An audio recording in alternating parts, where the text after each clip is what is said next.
चलिए, nuclear chemistry and radio active topic चल रहा था हमारा, जिसमें बेसिकली मैक्सिमम पार्ट हम ले चुके हैं ऑलरेडी।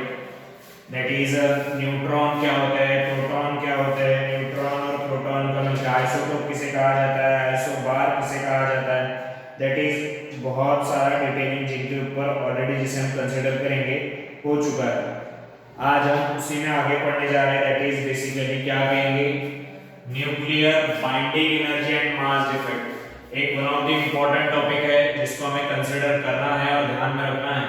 तो इसको पढ़ते वक्त थोड़ा सा ध्यान में देखिएगा बराबर, और सारी चीजें बोर्ड पे लिखी है मैंने ऑलरेडी, तो आपको समझने में ज्यादा आसान जाएगा कि एक्चुअल में करते क्या है। तो न्यूक्लियर बाइंडिंग एनर्जी और एंड मास डिफेक्ट मैं पहले शॉर्ट में समझा देता हूँ कि एक्चुअल में होता क्या है। देखिए, बहुत बार क्या होता है, न्यूक्लियस है तो न्यूक्लियस में बेसिकली जिसे हम कहेंगे एटम है, तो एटम में प्रोटॉन और न्यूट्रॉन है। तो प्रोटॉन और न्यूट्रॉन की अगर बात करेंगे और इलेक्ट्रॉन भी, तो लेकिन जनरली प्रोटॉन और न्यूट्रॉन का मास ही बहुत मैक्सिमम है in compare two electron. Electron का मास तो बहुत बहुत कम है, जिसे हम निग्लिजिबल कंसीडर करते हैं या फिर निग्लिजिबल मानते हैं। ठीक है, इलेक्ट्रॉन का मास क्या करेंगे हम, निग्लिजिबल मान के चलते हैं। तो इलेक्ट्रॉन का मास अगर हम निग्लिजिबल मानेंगे,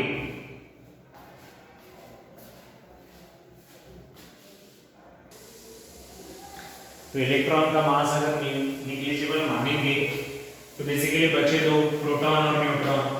और जब आप प्रोटॉन और न्यूट्रॉन के मास का एडिशन करोगे, मतलब जितने नंबर ऑफ आपके पास प्रोटॉन है या फिर जितने नंबर ऑफ आपके पास न्यूट्रॉन है, उनका जब आप एडिशन करोगे, तो एडिशन करने के बाद आपको एक बात ऐसी पता चलेगी कि उनका एडिशन करने के बाद बेसिकली जो मास आता है, एडिशन करने के लिए जो मास आता है बेसिकली, मतलब बेसिकली क्या कहेंगे, प्रोटॉन है। अगर हम एक वर्ड में कहें तो एक एटम है, एटम में क्या क्या है, बेसिकली प्रोटॉन है, न्यूट्रॉन है और कौन है, इलेक्ट्रॉन है। लेकिन मैं क्या बोल रहा हूँ, इलेक्ट्रॉन का मास निग्लिजिबल है। निग्लिजिबल मतलब बहुत कम है। तो इलेक्ट्रॉन के मास को हम जैसे कहेंगे टोटली निग्लेक्ट कर रहे हैं। तो इलेक्ट्रॉन के मास को अगर निग्लेक्ट कर रहे हैं, तो अगर हम कोई एटम ले रहे हैं, उस एटम का मास अगर हमें निकालना है तो हमें किसका पता होना चाहिए, that is basically proton and as well as what, neutron. Proton और न्यूट्रॉन के मास कितने कितने हैं वो पता होनी चाहिए। वो आपने ऑलरेडी स्ट्रक्चर ऑफ एटम में पता किया होगा कि प्रोटॉन का मास कैसे निकालते हैं, न्यूट्रॉन का मास कैसे निकालते हैं और इलेक्ट्रॉन का मास कैसे निकालते हैं। डिस्कवरीज क्या थी, proton discovery, neutron discovery, electron discovery, तीनों स्ट्रक्चर ऑफ एटम में हो गया है। अब उसी में थोड़ा सा आगे वाला पार्ट जो हम पढ़ रहे हैं यहाँ पे, कि अगर एटम है और एटम का मास अगर जनरली प्रोटॉन और न्यूट्रॉन के बदौलत निकाला जाता है, तो प्रोटॉन और न्यूट्रॉन के जो इंडिविजुअल, मतलब जब प्रोटॉन और न्यूट्रॉन का हमने सेपरेट सेपरेट मास निकाल के देखा, तो प्रोटॉन का मास इतना आया और न्यूट्रॉन का मास अगर इतना आया, उन दोनों के मास का जैसे वैल्यूज तो है हमारे पास, लेकिन हम कंसीडर करें कि अगर प्रोटॉन और न्यूट्रॉन का इंडिविजुअल केस में मास जो भी है, तो अगर मान लीजिएगा कोई एटम है, उस एटम में 4 प्रोटॉन है, कितने प्रोटॉन है, 4 प्रोटॉन और 4 न्यूट्रॉन है सपोज, या फिर 2 प्रोटॉन और 2 न्यूट्रॉन है, 2 प्रोटॉन और 2 न्यूट्रॉन। तो 2 प्रोटॉन और 2 न्यूट्रॉन के मास का हमें क्या करना पड़ेगा, एडिशन। और 2 प्रोटॉन और 2 न्यूट्रॉन के मास का अगर हमने एडिशन किया, तो एडिशन करके हमारा एक पर्टिकुलर क्या आएगा, मास आएगा। अब ये मास एक्चुअल में आ गया है कि दैट इज पर्टिकुलर इतना वैल्यू आएगा मास का, 2 प्रोटॉन और 2 न्यूट्रॉन के मास का एडिशन किया है। लेकिन जब ये मास का वैल्यू जो है, इस मास के वैल्यू को हम बोलेंगे कैलकुलेटेड मास, क्योंकि ये हमने कैलकुलेट किया है। लेकिन जब वही एटम को हम किसी और तरीके से ऑब्जर्व करेंगे और उसका एक मास निकालेंगे, मतलब जब ऑब्जर्व करेंगे तो ऑब्जर्व करके जो मास निकालता है वो अलग आता है।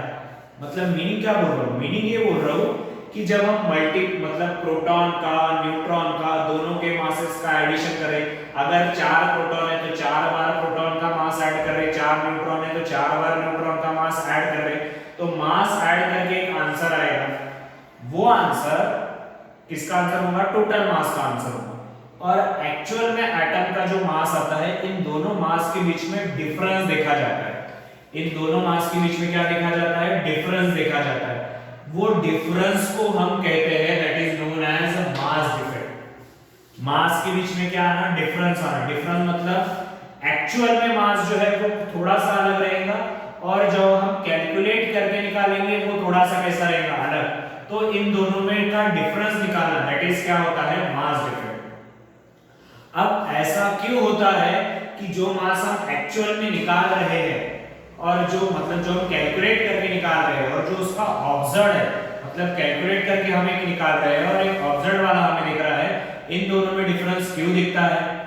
तो एक्चुअल में इसको अगर किसी ने बहुत अच्छे तरीके से एक्सप्लेन किया है तो वो है Einstein equation, E = mc²। E = mc²। क्या कहता है आइंस्टाइन इक्वेशन? बड़ा सिंपल सा, कि जब आपकी कोई चीज फॉर्म हो रही है ना, मतलब आपका कोई एटम बन रहा है, अगर आपका कोई एटम बन रहा है तो एटम बनते वक्त एटम के अंदर न्यूक्लियस है, एटम के अंदर क्या है, न्यूक्लियस है बेसिकली। तो एटम के जो न्यूक्लियॉन्स है, न्यूक्लियॉन्स यानी क्या होता है, sum of proton and neutron, sum of proton and neutron. तो आपके जो न्यूक्लियॉन्स है ना, आपके जो न्यूक्लियॉन्स है, वो न्यूक्लियॉन्स का मास का जो एडिशन है, वो एडिशन जो भी आएगा बेसिकली वो थोड़ा सा क्या होगा, आगे जाके कम हो जाएगा। रीजन क्या होता है कम जाने का? सिंपल सा रीजन है कि कुछ अमाउंट ऑफ मास कन्वर्ट हो जाएगा, कुछ अमाउंट ऑफ मास, मतलब जैसे मान लीजिएगा आपके प्रोटॉन और न्यूट्रॉन का अगर मास, जैसे मैं एग्जांपल ले रहा हूं, पहले बात समझ लीजिएगा, ये मैं प्रोटॉन का मास ले रहा हूं 3 और न्यूट्रॉन का मास ले रहा हूं, प्रोटॉन का मास ले रहा हूं 2 और न्यूट्रॉन का मास ले रहा हूं 3। तो हमारा जो एटम है उसका वजन कितना बनना चाहिए? बेसिकली प्रोटॉन और न्यूट्रॉन के मास के हिसाब से कितना बनना चाहिए? 5 बनना चाहिए। लेकिन मैं बोल रहा हूं ये आंसर 5 नहीं, ये आंसर 5, ये जो 5 वाला आंसर है कैलकुलेटेड आंसर है। हमारा आंसर एक्चुअल में आ रहा है 4.80, 4 पॉइंट कितना आ रहा है? 80। मतलब कितने पॉइंट का डिफरेंस हो गया? 0.20 का डिफरेंस हो गया। कितने का डिफरेंस हो गया? दैट इज 0.20 का डिफरेंस हो गया। अब 0.20 का डिफरेंस क्यों आया है, या फिर 0.20 का डिफरेंस आने के पीछे का रीजन क्या है? तो क्या हुआ होगा, जब प्रोटॉन और न्यूट्रॉन आपस में मिलकर एटम का पर्टिकुलर, जिसे हम कहेंगे एटम बन रहा है, तो प्रोटॉन और न्यूट्रॉन का जो मास ऐड हो रहा है उसमें का कुछ मास जो है ना, दैट कन्वर्टेड इनटू एनर्जी, वो मास कन्वर्ट हो गया एनर्जी में, या फिर वो मास कन्वर्ट हो गया है वेलोसिटी ऑफ लाइट, मतलब mass is converted into energy and the what, that is basically क्या कहेंगे, एंड वेलोसिटी ऑफ लाइट। क्यों कन्वर्ट होगा? उसमें इसलिए कन्वर्ट होगा क्योंकि बेसिकली वो जो मास कन्वर्ट हुआ है, वो जो वैल्यू खर्च हुई, या फिर जो 0.20 का डिफरेंस है, ये 0.20 का डिफरेंस कम क्यों आया है? क्योंकि इतना अमाउंट ऑफ एनर्जी खर्च हो गया, किसके लिए? टू होल्ड द न्यूक्लियन, मतलब प्रोटॉन और न्यूट्रॉन को पकड़ के रखने के लिए क्या होगा, बेसिकली एनर्जी क्या हो गई, खर्च हो गई, एनर्जी क्या हो गई, खर्च हो गई। इसीलिए एनर्जी खर्च होने की वजह से आपका मास का एक्चुअल वाला आंसर और ऑब्जर्व वाला आंसर, दोनों आंसर कैसे कैसे आते हैं, अलग अलग आते हैं। दोनों आंसर कैसे कैसे आते हैं, अलग अलग आते हैं। तो हम टॉपिक स्टार्ट करते हैं कि न्यूक्लियर बाइंडिंग एनर्जी और मास इफेक्ट क्या होता है। पहले तो बाइंडिंग एनर्जी समझ लेते हैं क्या होता है। Binding energy of a nucleus gives a measure of how strongly nucleons are held together within the nucleus. Binding energy क्या कहता है कि न्यूक्लियॉन्स यानी क्या, प्रोटॉन और न्यूट्रॉन को, कितने proton, sum of proton and neutron, उन्हें हम क्या कहते हैं, nucleons. Sum of proton and the what, neutrons, उन्हें हम क्या कहते हैं, न्यूक्लियॉन्स। तो न्यूक्लियॉन्स को कितने स्ट्रांगली किसने हेल्ड करके रखा है, न्यूक्लियस ने, कितने स्ट्रांगली न्यूक्लियस ने पकड़ के रखा है, उस बात को हम क्या बोलते हैं, बाइंडिंग एनर्जी। उस बात को हम क्या बोलते हैं, बाइंडिंग एनर्जी। क्या? Binding energy of a nucleus gives a measure of how strongly nucleons are held together with the nucleus. Nucleus के अंदर बेसिकली न्यूक्लियस ने कितने स्ट्रांगली प्रोटॉन और न्यूट्रॉन दोनों को मिला के हेल्ड करके रखा है, उस एनर्जी को, मतलब हेल्ड करने के लिए जो एनर्जी लगती है उसे हम क्या कह रहे हैं, दैट इज बाइंडिंग एनर्जी। क्या कह रहे हैं, बाइंडिंग एनर्जी। अब हमें एक बात पता है कि atoms are composed of proton, neutron and electron, proton, neutron and electron, और सभी एटम के पास, it is observed that the atomic mass of all nuclei is different from the sum of protons and neutron. Atomic mass का difference देखा जाता है, मतलब कैसे, मैं एग्जांपल ले रहा हूं तो समझ लीजिएगा। जैसे हमने लिया हीलियम, हीलियम के पास कितने न्यूट्रॉन है, 2 न्यूट्रॉन है और 2 क्या है, प्रोटॉन है। 2 न्यूट्रॉन है और 2 क्या है, प्रोटॉन है। और 2 न्यूट्रॉन और 2 प्रोटॉन का मास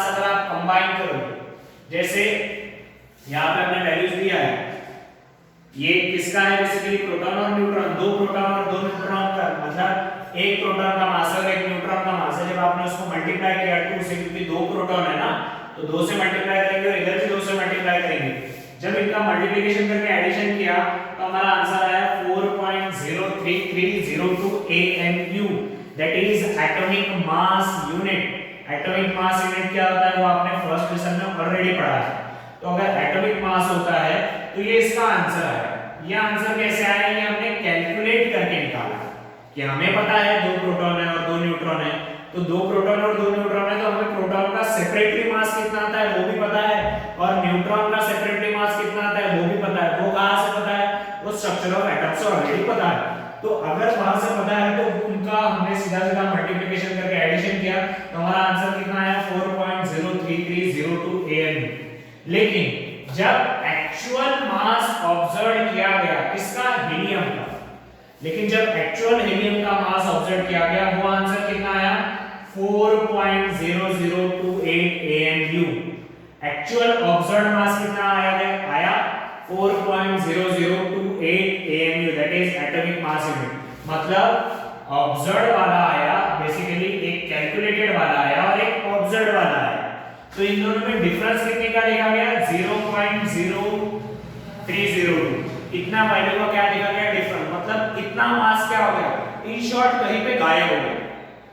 इन शॉर्ट इतना मास कहीं पे क्या हो गया, गायब हो गया या खर्च हो गया। तो ये मास गया कहां पे, ये मास कहां पे गया, ये इतना, मतलब ये तो वैल्यू कैलकुलेट करके निकाली है हमने और ये वैल्यू ऑब्जर्व की है, मतलब किसी एक्सपेरिमेंट, मतलब किसी क्या कहेंगे इंस्ट्रूमेंट या और किसी के द्वारा बेसिकली ऑब्जर्व की। तो ये कैलकुलेट की और ऑब्जर्व की, तो इतना मास गया कहां एक्चुअल में, इतना मास गया कहां, तो इतना मास वहां पे गया होगा, इतना मास एनर्जी में खर्च हो गया होगा। क्यों एनर्जी में खर्च हो गया होगा, क्योंकि न्यूक्लियस को प्रोटॉन और न्यूट्रॉन को क्या करके रखना है, हेड करके रखना है। हेड मतलब क्या करके रखना है, पकड़ के रखना है। उसमें इतना अमाउंट ऑफ मास सीधा सीधा क्या हो गया होगा, खर्च हो गया होगा। इसीलिए कैलकुलेटेड वैल्यू और ऑब्जर्व्ड वैल्यू दोनों मासेस में आपको क्या मिलेगा, डिफरेंस मिलेगा। क्या मिलेगा, डिफरेंस। और इसी डिफरेंस को हम क्या कहते हैं, दैट इज बेसिकली क्या कहते हैं, मास डिफेक्ट। क्या कहते हैं, मास डिफेक्ट। तो मास डिफेक्ट का आंसर कैसे निकालते हैं, total mass of nucleons minus observed atomic mass, या फिर दूसरा फॉर्मूला आप लगा सकते हैं कैलकुलेटेड मास माइनस ऑब्जर्व्ड मास। एक तो कैलकुलेट कर लो, सबके निकाल सकते हैं आप कैलकुलेट, प्रोटॉन और कितने प्रोटॉन है और कितने न्यूट्रॉन है वो पता कर लो। तो जितने प्रोटॉन होंगे उनको प्रोटॉन के मास से मल्टीप्लाई करो, जितने न्यूट्रॉन होंगे उनको न्यूट्रॉन के मास से मल्टीप्लाई करो, उनका एडिशन करो, आंसर देखो और एक आंसर ऑब्जर्व वाला देखो। दोनों में आपको हर बार क्या मिलने वाला है, डिफरेंस मिलने वाला है, डिफरेंस मिलने वाला है। तो ये डिफरेंस को हम क्या कहते हैं, दैट इज बेसिकली क्या कहते हैं, मास डिफेक्ट। और ये डिफरेंस कैलकुलेट कैसे करते हैं हम, कैलकुलेटेड मास माइनस ऑब्जर्व्ड मास। अब ये अगर हो गया तो बेसिकली ये मास जो है, ये मास जो है, ये मास का आंसर में डिफरेंस क्यों आ रहा है वो भी बात कर रहे हैं। The nucleus hold the proton and neutron together during the formation of nucleus of a certain mass is lost, certain mass is lost, this is known as mass defect। जब न्यूक्लियस को प्रोटॉन और neutron दोनों को पकड़ के रखना है तो सर्टेन अमाउंट ऑफ मास क्या हो जाता है, लॉस हो जाता है। इसी बात को क्या बोला जाता है, मास डिफेक्ट। इसी बात को क्या बोला जाता है, मास डिफेक्ट। अब ये जो सर्टेन अमाउंट ऑफ मास जो है वो लॉस हुआ है, वो certain amount this decrease in mass, मतलब जो सर्टेन अमाउंट ऑफ मास क्या हुआ है, लॉस हुआ है। जैसे यहाँ पे डिफरेंस कितना आया 0.0302 AMU। ये जो certain amount of mass decrease हुआ है, ये क्या होगा, वो जो मास है is converted into what, is converted into basically क्या, is converted into energy according to Einstein equation। वो सर्टेन अमाउंट ऑफ मास क्या में कन्वर्ट हो गया होगा, एनर्जी में, आइंस्टाइन इक्वेशन के हिसाब से। क्योंकि आइंस्टाइन का कहना ही वही है बेसिकली कि क्या, एक सर्टेन अमाउंट ऑफ मास हमेशा कन्वर्ट हो जाएगा एनर्जी में। क्यों, क्योंकि एनर्जी चाहिए, किसके चाहिए, to hold the nucleons, nucleus को न्यूक्लियॉन्स होल्ड करने के लिए एक सर्टेन अमाउंट ऑफ एनर्जी क्या हो जाएगी, खर्च हो जाएगी। तो उसी को हम क्या कहते हैं, दैट इज क्या कहते हैं, मास डिफेक्ट। और आइंस्टाइन इक्वेशन क्या कहता है, E is equal to mc², where m is the mass of a matter converted into what, energy, and velocity of light, that is c। तो बेसिकली क्या कहना है, इतने पूरे टॉपिक से क्या बात निकल के आई कि जब भी कोई एटम बनता है उस एटम में प्रोटॉन और न्यूट्रॉन रहते हैं, तो न्यूक्लियस को प्रोटॉन और न्यूट्रॉन होल्ड करने के लिए एक सर्टेन अमाउंट ऑफ एनर्जी चाहिए रहती है कि वो उन लोगों को पकड़ के रख सके। तो ये एनर्जी वो कैसे लेता है? ये एनर्जी लेता है वो मास का आंसर, मास से। किससे लेता है? मास से। मास का जो ऑब्जर्व्ड और कैलकुलेटेड है इनमें डिफरेंस देखा जाता है। तो जो मास का आंसर कम हो गया, मतलब वही मास का आंसर सीधा सीधा कन्वर्ट टाइम में हो गया एनर्जी में, तो वो एनर्जी इस्तेमाल होती है। एनर्जी क्यों चाहिए? न्यूक्लियॉन्स को होल्ड करने के लिए। तो आपको पहला टॉपिक समझा है, that is known as what? Mass defect. क्या समझा है? That is mass defect. आगे बढ़ रहे, बाइंडिंग एनर्जी क्या होता है देखते हैं।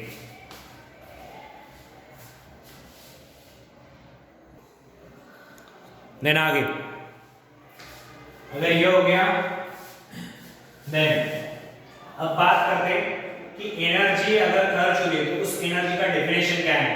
एक certain amount of mass energy में कन्वर्ट हो रहा है, तो उस एनर्जी का डेफिनेशन क्या है? The energy release when a nucleus is formed from proton and neutron is called as binding energy। पहला मैंने चार डेफिनेशन लिखी है, चारों में की। अगर आपको एग्जाम में कोई भी लिखने में, आप चारों में कोई भी लिख सकते हो। और पहले बता दूं, mass defect and the binding energy, that is nuclear binding energy, एक one of the important topic है जिसको आपको करके रखना है फॉर द एग्जाम पर्पस, और एज वेल एज 12th में या जेडब्ल्यू नीट के लिए बहुत ज्यादा काम है। तो बाइंडिंग एनर्जी क्या? The energy release.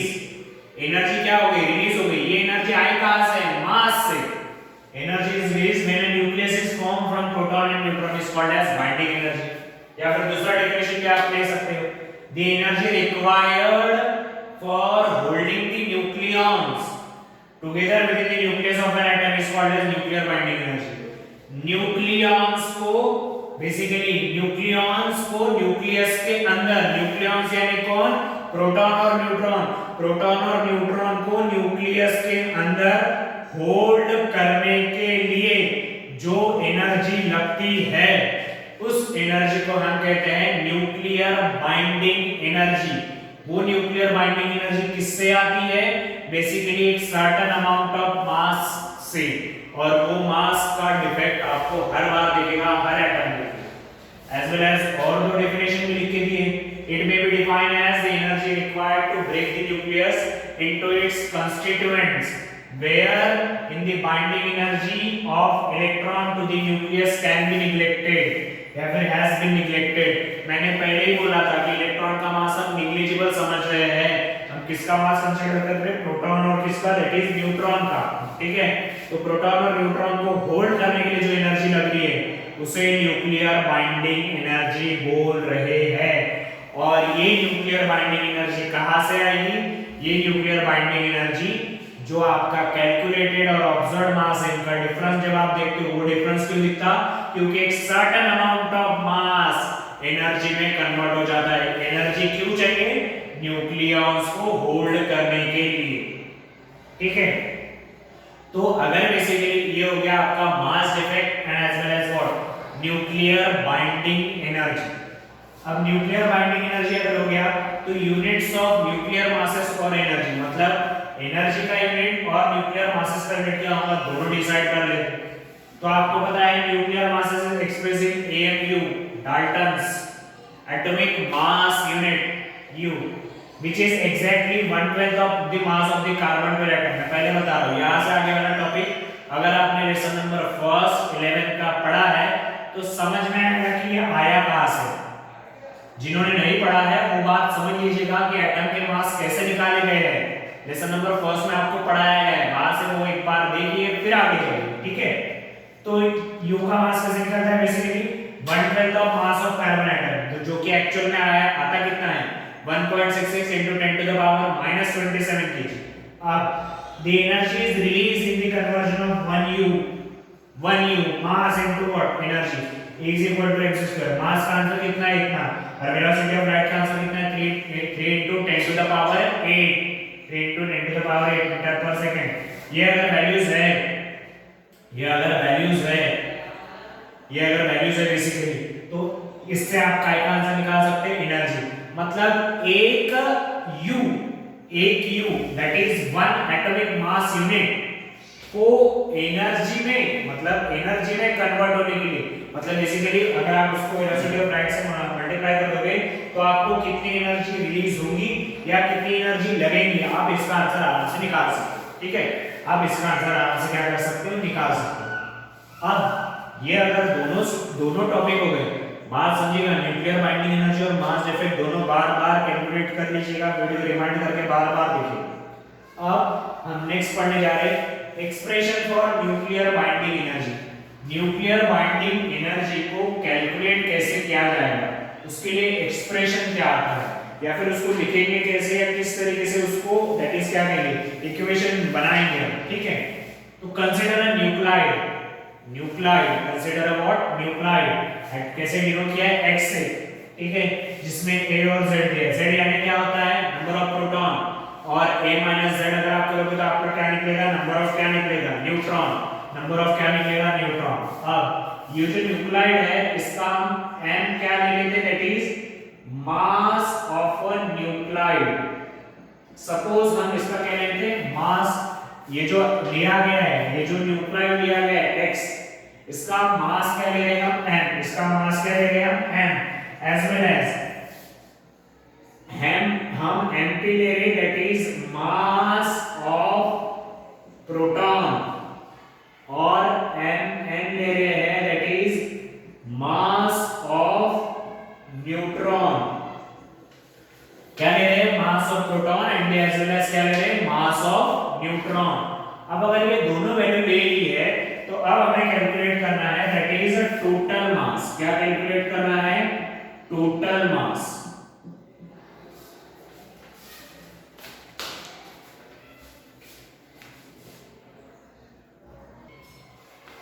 ठीक है, अब हमें क्या कैलकुलेट करना है, टोटल मास।